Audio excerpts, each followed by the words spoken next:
સંપત્તિ બે કામ કરાવે છે. સંપત્તિ એટલે લક્ષ્મી, જેને આપણે કહીએ છીએ. લક્ષ્મી કલ્યાણકારી પણ છે અને લક્ષ્મી વિનાશકારી પણ છે. જો નીતિની સંપત્તિ છે તો નારાયણના ચરણાનું સુધી લઈ જાય છે, અને અનીતિની સંપત્તિ છે તો વ્યસનોના શરણમાં લઈ જાય છે. એક વિનાશ કરે છે, એક સર્જન કરે છે. સંપત્તિ કેવી છે, જેની પર વિશેષતા છે. તો ગણપતિની સૂટ બતાવે છે, વિચાર ઊંચા રાખો, કાન સુપડા જેવા કરતો. કામની વાત હોય તો બારીકાઈથી સાંભળી લો, નકામી વાત હોય તો કાઢી નાખો. આંખ ઝીણી છે, જ્યાં કામની વસ્તુ હોય તો બારીકાઈથી જોઈ લો. તમે ખાલી આંખો નથી ફાડવાની, બારીકાઈથી જોવાની છે. પેટ ડુંડાળું છે. વિઘ્નેશ્વરાય વરદાય સુરપ્રિયાય, વિઘ્નને હરનાર છે. અને તેથી આપણે બધા યાદ કરીએ છીએ, ગણપતિ દાદા અમારા બધા વિઘ્નો દૂર થાય અને અમારા કાર્યો સફળ બને. તો ગણપતિ કોઈનામાં વિઘ્ન નાખતા નથી, બધાના વિઘ્નોને લઈ લે છે. એટલે પેટ ડુંડાળું થઈ ગયું. એનું વાહન કેવું છે? નાનું ઉંદર. ઘરમાં કોઈ દાડો ઉંદરને સૂતેલો જોયો છે આપણે? એ દોડાદોડ જ કરતો હોય, દોડાદોડ કરતો હોય. ઉંદર એટલે ઉદ્યમનું પ્રતીક છે. એ ઉદ્યમ બતાવે છે. જે ઉદ્યમ કરે છે, આવી રીતે એ રિદ્ધિ અને સિદ્ધિનો સ્વામી બને છે. રિદ્ધિ ને સિદ્ધિનો જે સ્વામી થાય, એને ઘેર લાભ અને શુભ જેવા પુત્રો પ્રાપ્ત થાય.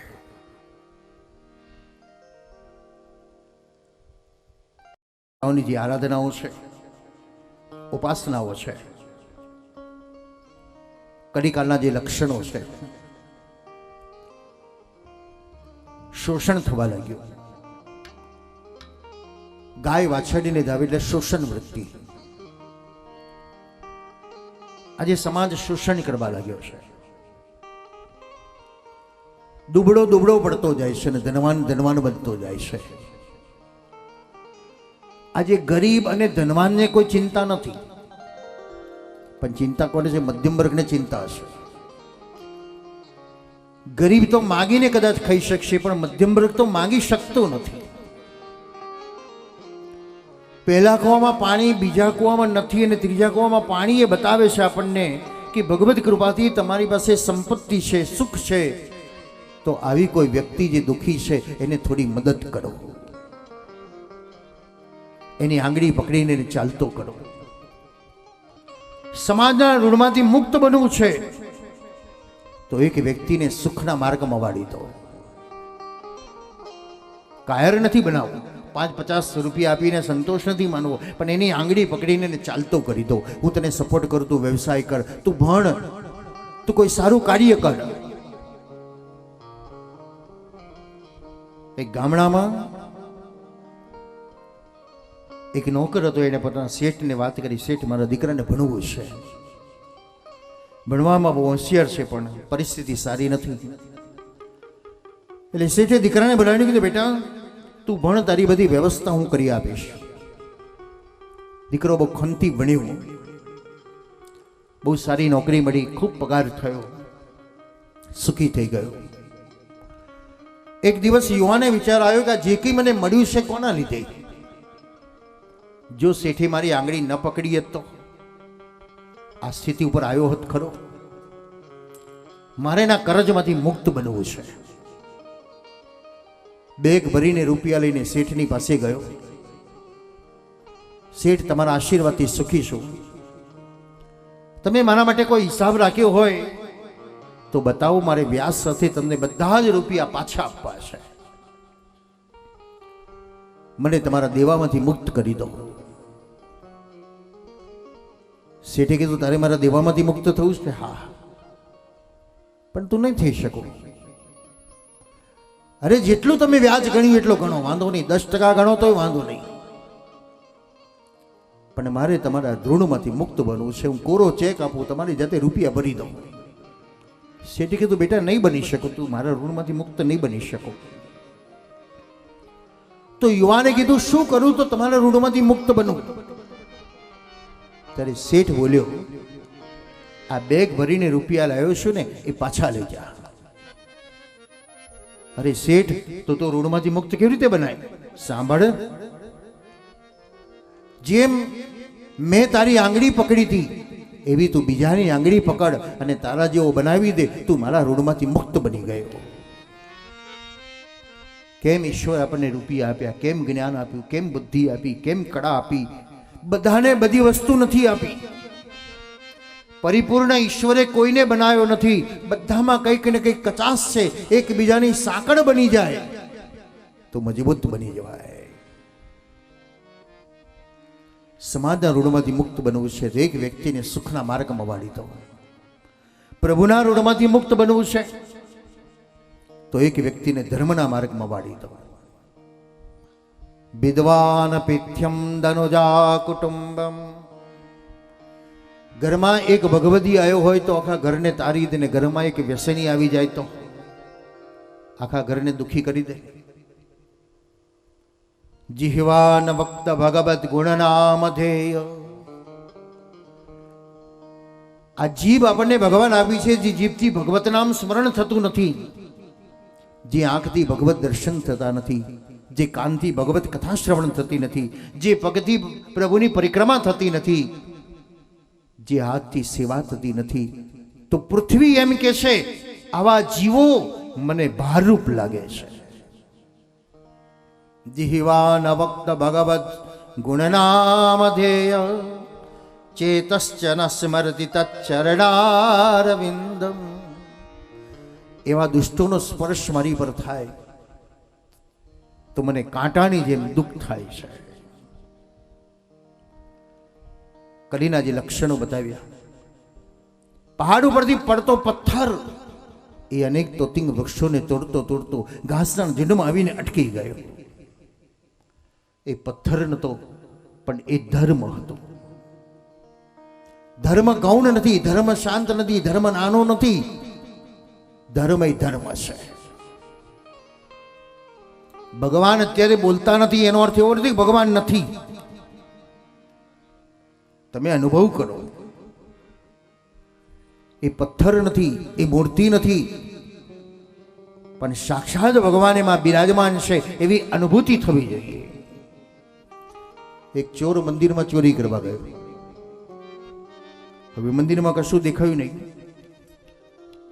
ચોરે વિચાર કર્યો મંદિરમાં કશું નથી, શું કરવું હવે? તો એની નજર ગઈ ભગવાનની ઉપર એક ચાંદીનું છત્ર જોયું. ચોરે વિચાર્યું ચલો છત્ર લઈને જતો રહું, પણ અહીં કોઈ ટેબલ ખુરશી તો દેખાતી નથી કે જે છત્ર ઉતારી શકાય. ચોરને વિચાર થયો દાડો પાડવો નથી એટલે લેવું તો છે, તો ભલે ટેબલ નથી, આ ભગવાનની મૂર્તિ છે ને એની પર પગ મૂકીને લઈ લઉં તો. ચોરે વિચાર આવ્યો ભગવાનના ખભા ઉપર પગ મૂકી અને છત્રને ઉતારી લઉં. ત્યાં એના મનમાં થયું કે ભગવાનના કપડાં કેટલા સુંદર છે અને મારા પગ કેટલા મેલા છે. જો ભગવાનના ખભા ઉપર પગ મૂકીશ તો ભગવાનના કપડાં બગડશે. આ એક ભાવ જાગ્યો. એક રદ્દી કાગળ પડ્યો તો એ ભગવાનના ખભા ઉપર પગ મૂક્યો, એની પર પગ મૂકી અને છત્ર ઉતારીને જેવો નીચે ઉતર્યો અને ભગવાન પ્રગટ થઈ ગયા. ચોરે કીધું ભગવાન મેં ક્યાં તમારી આરાધના કરી, મેં ક્યાં ઉપાસના કરી, મેં જપ તપ કર્યા નથી, મેં તો ચોરી કરી છે, તમે કેમ પ્રગટ થયા? ભગવાને કીધું તે બધું જ કરી દીધું. શું કર્યું?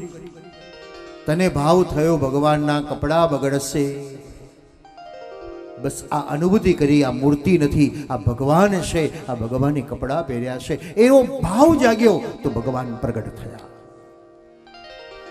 सबसे ऊंची प्रेम सगाई छाक विदुर गिर खाई, सबसे ऊंची प्रेम सगाई.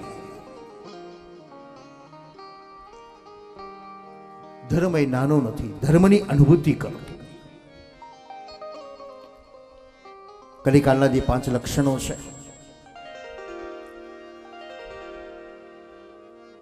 સત્યમ નાતિ તપસૌચમ દયાનાનંદ વિદ્યતે ઉદર ભરીડો જીવા વરાગતા કુટભાષિણો.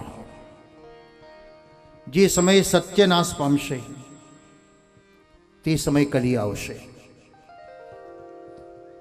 દુઃખીને જોયા પછી દયા નથી આવતી તો જાણવાનું મારી આંખને રોગ થયો છે. દયા આવ્યા પછી દાન કરવાનું મન ન થાય તો જાણવાનું મારા હાથને રોગ થયો છે. અને એ હાથ બીજાના તરફ લાંબો થવાને બદલે કેવલ પોતાના મુખમાં જાય તો જાણવાનું હું પાપ આરોગી રહ્યો છું. આ પાપ ન આરોગીએ, આ પાપ બધું આપણને ન લાગે એટલે વૈદિક માર્ગમાં એક બહુ જ સરળ ઉપાય બતાવ્યો. હજુ ગામડાઓમાં પ્રથા છે કે જમતા પહેલા પહેલી રોટલી ગાયની અને બીજી રોટલી કૂતરાની. આ એક ત્યાગ છે, એક દાન છે. પણ શહેરોમાં તો બધું જતું રહ્યું, કારણ ગાયો દેખાતી નથી તો એટલે ગાય કૂતરાની માણસ ખાવા લાગ્યા. પછી કેવા બની જઈએ આપણે. શાસ્ત્રે બતાવ્યું પહેલી રોટલી ગાયને આપો. આ ત્યાગ છે, આ દાન છે, આ તપ છે. પણ કેવલ પોતે ખાવા લાગે વરાગતા કુટભાષિણા એ દુઃખી માણસ છે.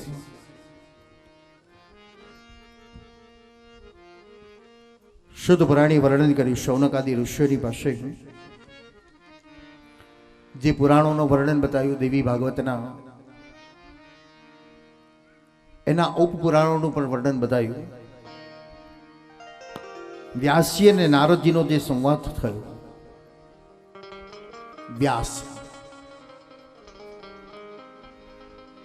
વ્યાસાય વિષ્ણુ રૂપાય. વિષ્ણુનો એક અવતાર એ વ્યાસ છે. વ્યાસ અને સમાસ. ક્યાંક વક્તા કથાનો વિસ્તાર પણ કરી દે અને ક્યાંક વક્તા એને સંક્ષિપ્ત પણ કરી દે. એ વ્યાસ અને સમાસ. તો કથા વ્યાસ કહીએ છીએ, જે વિસ્તારથી સમજાવી શકે. જો કેવલ કથા કથા બની જાય ને તો પણ વ્યથા બની જાય. કેવળ સંસ્કૃતના શ્લોકો જ ગાગા કરીએ તો, કેવલ વિદ્વત્તાની જ ચર્ચા કર્યા કરીએ તો કેટલાકને અધર જતું રહે, કેટલાકને બગાસ આવી જાય. અને 2 દિવસમાં તમે અનુભવ્યું હશે. આજે ત્રીજા દિવસે આવતીકાલના માટે એક દવા આપું તમને. 2 દિવસથી તમારી બહેનપણીઓ, તમારા મિત્રો તમને શોધતા હશે કે 2 દિવસથી આ ક્યાં જાય છે, દેખાતો નથી. ચોતરે બેસવા આવતો નથી, ગામની ભાગોળે આવતો નથી, બજારમાં દેખાતો નથી, ખેતરમાં દેખાતો નથી. એટલે રખે સાંજે કદાચ તમને શોધવા નીકળે ખરા, એટલે પૂછશે ને તમને કે તમે ક્યાં જાઓ છો, 2 દાડાથી દેખાતા નથી. એટલે તમારે કહેવાનું ક્યાંય જતી નથી. તત્કાલ હનુમાનમાં દેવી ભાગવતની કથા રાખીને ત્યાં જવું છે. એમ કથા બેઠી છે? હા. એટલે તરત તમને પૂછશે કથા કેવી કે છે. હવે રસ તમારે વર્ણન કરવાના ને. કોઈને ખાટું લાગ્યું હોય, તીખું લાગ્યું હોય, તુરું લાગ્યું હોય, મોરું લાગ્યું હોય, ગળ્યું લાગ્યું હોય. એટલે એક જણાએ તમને શું પૂછ્યું, કથા કેવી કે છે. બીજા દિવસે બીજી બેનપણી મળે, પૂછે તમને હું રોજ યાદ કરતી હતી, ક્યાં જતા હતા? કથામાં. એમ? આજે પ્રશસ્યનો વેચાય છે. એટલે કેટલા કે આ 2 ટાઈમની કથા, આ 2 ટાઈમની કથા એ પણ વક્તાઓનો એક્ઝામ છે મોટી. કારણ કે કથા હવે પહેલાં તો સવાર સાંજની કથાઓ હતી, પછી પરિવર્તન આવી ગયું, 1 ટાઈમની કથા થઈ ગઈ. પણ તત્કાલ હનુમાનની કૃપા છે કે વિદ્વાનોની વક્તાઓની કસોટી થાય છે 2 ટાઈમની કથામાં. 1 ટાઈમની કથા 3 થી 6 હોય, એમાં તો 2 કલાક તો નાચગાનમાં જતા રહે. માંડ 1 કલાક કથા કે ને કથા અચ્યુતમ કેશવમ થઈ જાય. પણ એ તો સવારે સાંજે મિનિમમ 2.5 કલાક આપણને મળે. એ વધારે બહુ નાચગાન કદાચ તમને એવું લાગતું છે શાસ્ત્રીજી કે ગૌડાવતા નથી, ગાતા નથી, પણ એ તો કેવલ વિદ્વત્તા સભાર દ્રષ્ટાંતમય કથા, રોચકમય કથા, આનંદમય કથા, પ્રેમમય કથા બનાવી છે. કેવલ નાચગાન કરવાથી તો ડાયરા ઘણા બધા થાય છે. ત્યાં નાચગાન કરી શકાય, કારણ ડાયરો જ છે, પણ અહીં કથા છે. કારણ ભવના રોગોમાંથી મુક્ત બનવાની દવા છે. આ દવા છે. દવા કડવી લાગે પણ રોગને બગાડી શકે. એટલે કેટલાક લોકો સારો પ્રસાદ મળતો હોય સાંજે હુંવાડો તો કે ચલો અડધો કલાક જઈએ કથામાં. 4-5 દિવસ થાય ને બીજા મળે એટલે પૂછે કથામાં જોક શાયરીઓ આવે છે? એટલે કેટલાક જોક શાયરીઓ સાંભળવા આવે. અને એક શ્રોતા કેવો છે જેને જોક શાયરીઓમાં નજર નથી, દ્રષ્ટાંતોમાં નજર નથી, નાચગાનમાં નજર નથી, એની નજર કેવલ અને કેવલ ભગવત કથામાં છે. તો ઉત્તમ શ્લોક ગુણાનો વાદાત પુમાન વિરજિત ઇતિ. ચાતક પક્ષીના મુખમાં સ્વાતિ નક્ષત્રનું બુંદ પડે તો એના માટે અમૃત બની જાય. સ્વાતિ નક્ષત્રમાં વરસાદ પડ્યો છે, જે ચાતકના મુખમાં ગયું તો અમૃત બની ગયું, છીપમાં પડી ગયું તો મોતી બની ગયું, અને કાદવમાં પડી ગયું તો ગંદવાડો થઈ ગયો. છે નક્ષત્ર એક જ, બધે એ જ નક્ષત્રમાં પડ્યું, પણ જિલ્લાર વ્યક્તિ કહેવત છે ને, સિંહણનું દૂધ સોનાના પાત્રમાં જાય. તાકાત નથી કે સિંહણને આપણે દોઈ શકીએ, પણ એની કહેવાનો અર્થ એ બતાવ્યો કે એના માટે એટલી બળવાન સંપત્તિ જોઈએ કે સિંહણનું દૂધ ભરી શકાય. એની તાકાત કેટલી છે કે સોનાના પાત્રમાં રહી શકે. એમ શ્રીમદ ભાગવત, દેવી ભાગવત, આ શાસ્ત્રોની શક્તિ તમારું કર્ણરૂપી પાત્ર બનાવવાની જરૂર છે. અનેક પ્રકારના શ્રોતાઓ આવે છે. જેને ઊંઘ ના આવતી હોય એની અક્ષીર દવા, 1 રૂપિયો ખર્ચવાનો નથી. અને ગામમાં ઢંઢેરો પીટાવો, ઊંઘ ના આવતી હોય એની મફત દવા મળશે. એ દવા કઈ છે? આ કથા.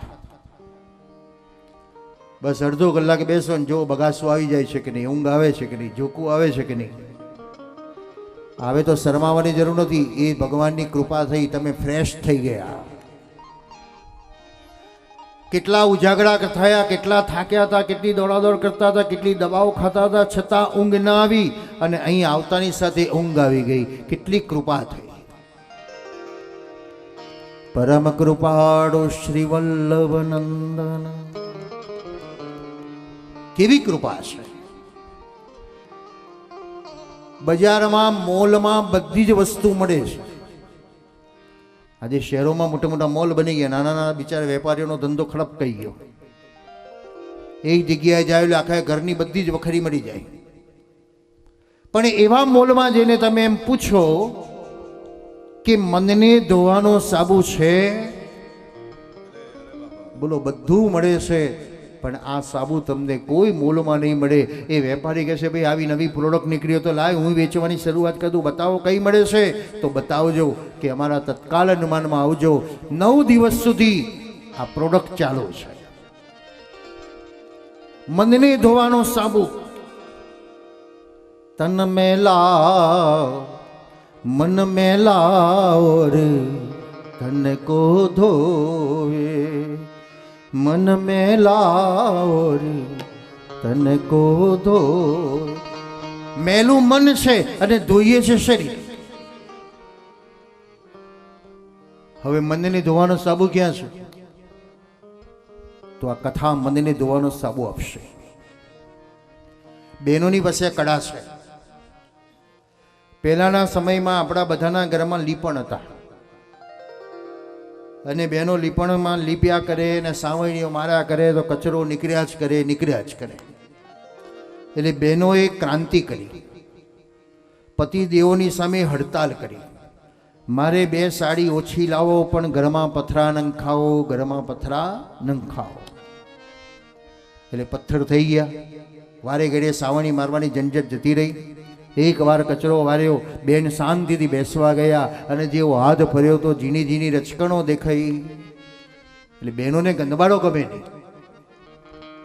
તરત ઊભા થઈ ગયા, પાણીની ડોલ લઈ આવી, કપડું બોળી અને આખી રૂમમાં ફેરવી દીધું, એકદમ ચોખ્ખું.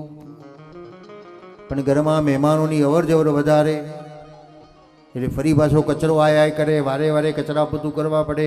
બહેનોએ બુદ્ધિ વાપરી, ઘરની બહાર પગ લોછણીઓ મૂકી દીધું. બોલો કેવું ઘર ચોખ્ખું રાખો છો તમે?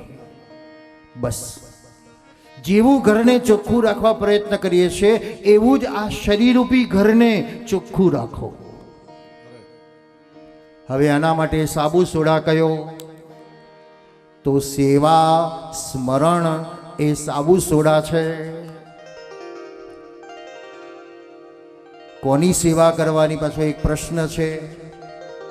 ઠાકરની તો સેવા બધા કરે છે, પણ ઠાકર જેનામાં છે એની સેવા કરવાની. કોનામાં ઠાકર છે? જીવ માત્રમાં ઠાકર રહેલો છે. એ પશુની સેવા કરો, પક્ષીની સેવા કરો, વૃક્ષોની સેવા કરો, મનુષ્યોની સેવા કરો, રક્તપિતિયાઓની સેવા કરો, દરિદ્રોની સેવા કરો.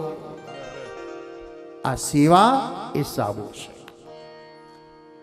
તો પાણી કયું? નામ સ્મરણ એ પાણી છે. હરતા ફરતા નામ જ લઈએ, હરતા ફરતા નામ જ લઈએ, હરતા ફરતા નામ જ લઈએ, હરતા ફરતા નામ જ લઈએ. એ નામે ઉતરીએ ભવ પાર કનૈયા, તારો છે આધાર. નામે ઉતરીએ ભવ પાર કનૈયા, તારો છે આધાર. રે નામે ઉતરીએ ભવ પાર કનૈયા, તારો છે આધાર. કરજો કરજો નૈયા પાર કનૈયા, તારો છે આધાર. કરજો કરજો નૈયા પાર કનૈયા, તારો છે આધાર. કરજો કરજો નૈયા પાર કનૈયા, તારો છે આધાર. કરજો કરજો નૈયા પાર કનૈયા, તારો છે આધાર. મનની મૂંઝવણ કોને કહીએ, મનની મૂંઝવણ કોને કહીએ, મનની મૂંઝવણ કોને કહીએ.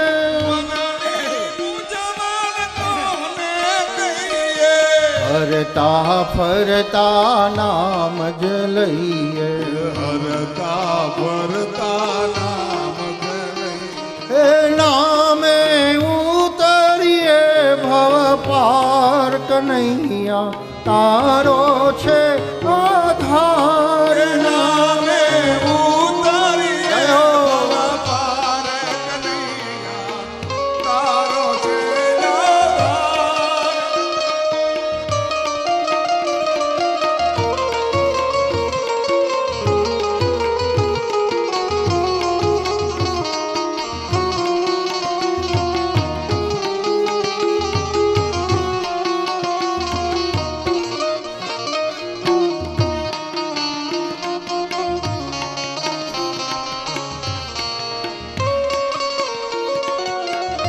કરજો કરજો નૈયા પાર કનૈયા, તારો છે આધાર. નામે ઉતરીએ બહુ. એક મિનિટ કોઈની બગાડવાની નથી, એક રૂપિયાનો ખર્ચો કરવાનો નથી. આંખ આંખનું કામ કરે છે, કાન કાનનું કામ કરે છે, પગ પગનું કામ કરે છે, નાક નાકનું કામ કરે છે. તો મુખથી એક કામ કરતા જાઓ, સીતારામ સીતારામ, રાધેશ્યામ રાધેશ્યામ. બધાને બધા કામ સોંપ્યા તો એને એક કામ સોંપી દો. ફરતા ફરતા ઉઠતા બેસતા સૂતા ખાતા પીતા સીતારામ સીતારામ સીતારામ. કેટલો ખજાનો તમારી જોડે થઈ જશે એની કલ્પના પણ નહીં હોય. અને એ અયોધ્યાનો રામ અયોધ્યા છોડીને તમારા ઘરમાં આવી જશે. નરસિંહ મહેતાએ એમ કીધું, મારે વૈકુંઠ નહીં વાલું. તો શું વાલું? મારે વાલું વ્રજધામ રે. કેમ? અરે ભગવાન, તમારા વૈકુંઠમાં આવું ને તો મારા રૂપિયા બધા ખર્ચી જાય, પણ હું તો રૂપિયા ભેગા કરનારો પાક્કો વાણિયો છું. એટલા રૂપિયા નામ સ્મરણના ભેગા કરું કે વૈકુંઠનો નાથ વૈકુંઠ છોડી મારી પાસે આવી જાય. નિજ ઓછવ નિજ ગુણગાન રે. આજે આપણને કોઈ એમ કે તમને 5 લાખ રૂપિયા આલીશ, તો આપણે તરત જ એની પાછળ પાછળ દોડીએ કે નહીં. તમે આપણને કહે તો ક્યારે આપશો, ક્યારે આપશો, ક્યારે આપશો? વિશ્વાસ નથી આપણને, આપણા કર્મમાં વિશ્વાસ નથી. વિશ્વાસ નથી આપણને, આપણા ધર્મમાં વિશ્વાસ નથી. વિશ્વાસ નથી આપણને, આપણા ભગવાનમાં વિશ્વાસ નથી.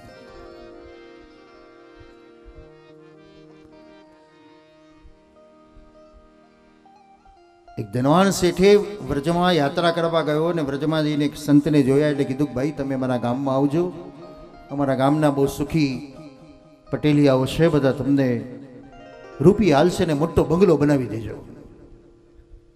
સામાન્ય માણસ હોય તો વળતી ટ્રેનમાં જ પાછળ બેસી જાય, પણ આ તો ઓલિયો હતો. એને કીધું માફ કરજો, તમારી ભાવના સારી છે, પણ જો કદાચ આ રૂપિયા લેવા માટે તમારા ગામ સુધી આવું અને રખે પાછા આવતા મારા પ્રાણ છૂટી જાય તો મારે તો વ્રજ છૂટી જાય, યમુનાનો આરો છૂટી જાય. અમે જીવીશું તો યમુનાના આરે, મરીશું તો યમુનાના આરે, અને ફરી જન્મીશું તો પણ યમુનાના આરે. જળના જીવડા જળમાં જન્મે, જળમાં એ મરી જાય રે. વ્રજભૂમિમાં હાર્દય મારો, વ્રજભૂમિમાં હાર્દય મારો વિસર્જિત થઈ જાય રે. કૃષ્ણ કૃષ્ણ કરતા યોધ પ્રાણય મારા જાય રે. કૃષ્ણ કૃષ્ણ કરતા યોધ પ્રાણય મારા જાય રે. ગોપી ભાવમાં ઉનાના બાપુ છે એનું પદ છે કે આ શરીરના ચામડા ઉતારશે, કોઈ મૃદંગ ધૂન બનાવશે, તે મૃત ચામડું પણ જવાબ આપશે, કૃષ્ણ તુહી, કૃષ્ણ તુહી. કૃષ્ણ કૃષ્ણ કહે નહીં તે દિક દિક દિક ધિક્કાર રે. કૃષ્ણ કૃષ્ણ કરતા વધવ પ્રાણ અમારા જાય રે.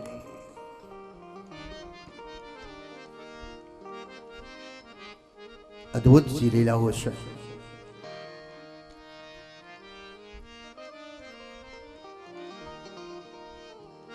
દેવી ભાગવતની જે કથા છે, કારણ માની વિશાળતા હોય. છોકરાને ખવડાવે માં, ભલે લોડિયામાં શાક નથી, પણ કટકો રોટલો લૂછી લૂછીને ખાઈને એમ કે બેટા મેં ખાધું. દીકરાને ખબર ન પડવા દે કે લોડિયામાં છે કે નહીં, અને હાથ ધોઈને પાણી પીને બહાર આવે, હોરકાર ખાય, બેટા મેં ખાધું. એ માં જગદંબિકા માં, એ માં મહાકાળી માં, એ માં રાંદણ માં, એ માં યમુના માં, એ માં જગત જનની જન્મદાતા માં. વ્યાસની જે કથા બતાવી, નારદજી સાથે સંવાદ થયો. વ્યાસજીએ બદ્રિકાશ્રમમાં વ્યાસ ગુફા આવે છે. પુરાણોની રચના કરવાની વ્યાસજીને ભગવાને પ્રેરણા કરી, પણ વ્યાસજીએ વિચાર કર્યો કે હું બોલું, હું લખી ન શકું, તો લખનાર એવો વ્યક્તિ જોઈએ જે સક્ષમ હોય. એટલે ગણપતિને યાદ કર્યા. આપણે ગણપતિ એટલે પાર્વતી નંદન ગણપતિને જ ધ્યાનમાં રાખીએ છીએ. ગણપતિ અનાદિ છે. શંકરના લગ્નમાં પણ ગણપતિની ઉપાસના થઈ છે, ગણપતિની પૂજા થઈ છે.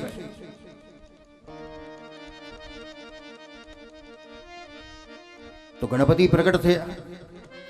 મહારાજ હું લખું ખરો, પણ હું નવરો ના બેસી રહું. મને નવરું બેસવું નથી ગમતું. આજે ઘણા માણસો એવા હોય છે ને, ભાઈ કામ આપો ને, બસ રૂપિયા નહીં, કામ આપો મને.